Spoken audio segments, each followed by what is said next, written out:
नमस्कार दोस्तों, कैसे हैं आप सब। उम्मीद करते हैं आप सभी बढ़िया होंगे। दोस्तों, जब भी उत्तर प्रदेश राज्य का जिक्र होता है तो लोगों के मन में सबसे पहले आगरा, मथुरा, वाराणसी या लखनऊ जैसे बड़े शहरों का नाम आता है। लेकिन इन्हीं प्रसिद्ध शहरों के बीच बसा है एक ऐसा जिला जो अपनी समृद्ध सांस्कृतिक विरासत, ऐतिहासिक महत्व, कृषि प्रधान अर्थव्यवस्था और हींग के उत्पादन के लिए ये पूरे भारत में अपनी एक अलग पहचान रखता है। यह वह जिला है जहाँ ब्रज संस्कृति की मधुर झलक दिखाई देती है और यहाँ आज भी लोक परंपराएं जीवित है। साथ ही यहाँ पर मिलने वाला पेड़ा देश भर में अपनी मिठास बिखेरता है। इतना ही नहीं, इसे उत्तर प्रदेश राज्य के प्रमुख औद्योगिक और कृषि व्यापारिक केंद्रों में भी गिना जाता है। जी हाँ दोस्तों, ये है हाथरस जो ब्रज क्षेत्र में स्थित है और इसे मुख्य रूप से इसके हींग के उत्पादन के लिए एसेफोएटिडा सिटी यानी हींग की नगरी के नाम से लोग जानते हैं। अलीगढ़ डिवीजन के अंतर्गत मौजूद यह जिला कुल 1840 वर्ग किलोमीटर के एक बड़े भूभाग पर फैला है, जिसकी सीमाएं दक्षिण में आगरा, पश्चिम में मथुरा, उत्तर में अलीगढ़ और पूर्व में इसकी सीमाएं एटा और कासगंज जैसे जिलों से मिलती है। दोस्तों, आप उत्तर प्रदेश राज्य के किसी शहर की यात्रा पर हो और वहाँ की सड़कों पर दौड़ती हुई ज्यादातर गाड़ियाँ आपको यूपी 86 वाहन कोड के साथ नजर आए तो समझ जाइए अब हाथरस जिले में प्रवेश कर चुके हैं, जिसे 6 मई 1997 को एक नया जिला नियुक्त किया गया था। साथ ही आप सभी को बता दें कि इसे अलीगढ़, मथुरा और आगरा के कुछ हिस्सों को काटकर एक नया जिला बनाया गया था।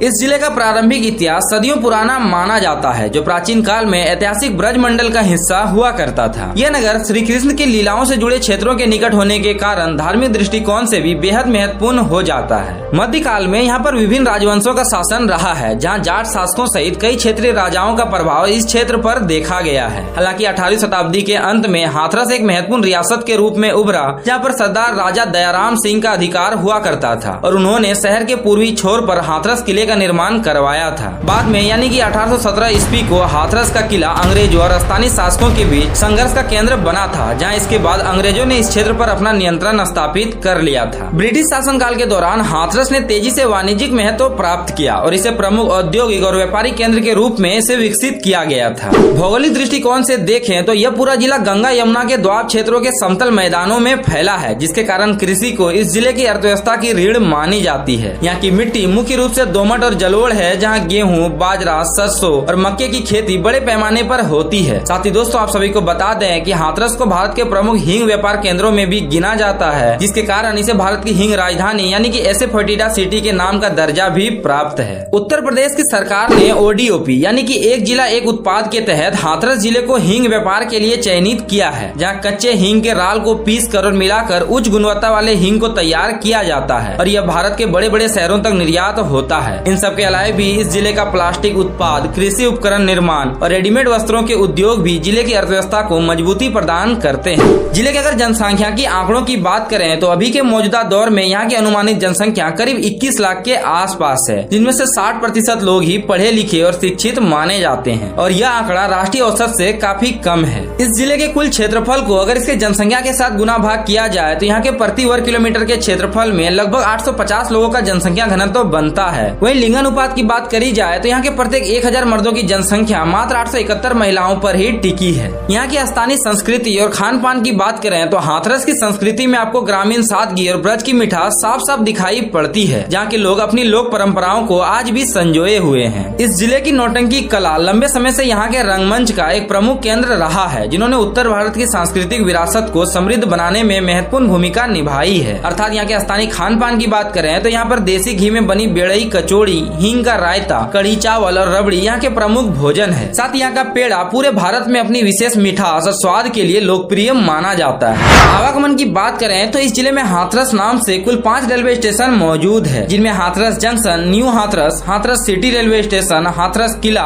और हाथरस रोड रेलवे स्टेशन जैसे प्लेटफॉर्म यहाँ के लोगों को रेलवे की प्राथमिक सुविधाएं सहित माल ढुलाई के लिए भी इन प्लेटफॉर्मों का उपयोग किया जाता है। वहीं सड़क मार्गों में भी यह जिला कई राष्ट्रीय और राज्य राजमार्गों के सड़कों द्वारा अलीगढ़, आगरा, मथुरा, एटा और आसपास के जिलों से एक बेहतर रोड कनेक्टिविटी से जुड़ा है। अंत में हाथरस जिले के पर्यटन स्थलों की बात करें तो इस जिले में पहुंचकर आप यहाँ के दाऊजी महाराज मंदिर, हाथरस का किला और तीर्थ धाम मंगल यातन जैसे पर्यटन स्थलों को भी घूमने जा सकते हैं। तो दोस्तों, ये था उत्तर प्रदेश राज्य का हाथरस जिला। वीडियो अच्छा लगा हो तो वीडियो को लाइक कर दीजिए और ऐसे वीडियो देखने के लिए आप हमारे चैनल को सब्सक्राइब भी जरूर कर लीजिएगा। जय हिंद, जय भारत।